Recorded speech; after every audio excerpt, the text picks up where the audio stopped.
আমি 300 গ্রাম ঢেঁড়স নিয়েছি এখানে। কড়াতে তেলটা ভালো করে একটু গরম করে নিয়েছি, তারপর দিয়ে দিয়েছি পেঁয়াজ কুচি। পেঁয়াজটা ভালো করে নেড়ে লাল লাল করে ভেজে নিচ্ছি। ঢেঁড়সটা পরিষ্কার করে ধুয়ে কেটে নিয়েছি। পেঁয়াজটা ভালো করে ভেজে লাল লাল করে নেব।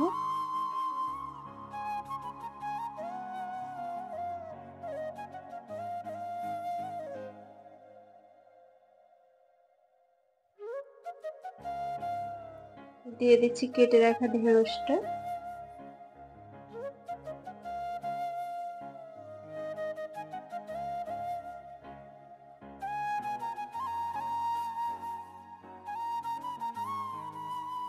ঢেঁড়সটা নাড়তে থাকবো, না হলে তলায় পুড়ে যাবে।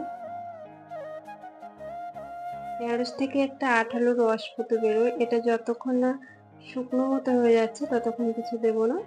এবারে দিয়ে দিচ্ছি লবণ, দিয়ে দিচ্ছি হলুদ গুঁড়ো,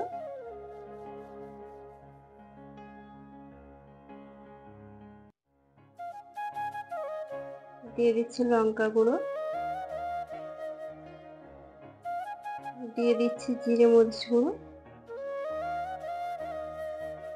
যে যেমন খাবে স্বাদ অনুযায়ী এগুলো দিয়ে দিতে হবে।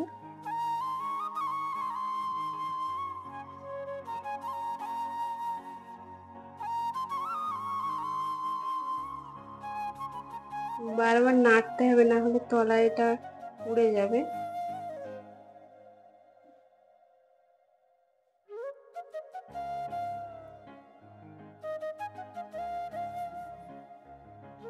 একটু ঢাকা দিয়ে নেব সিদ্ধ হওয়ার জন্য।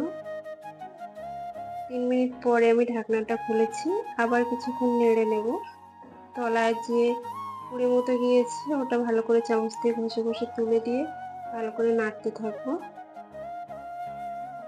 এভাবে আরো কিছুক্ষণ নেড়ে চেড়ে নামিয়ে নেব।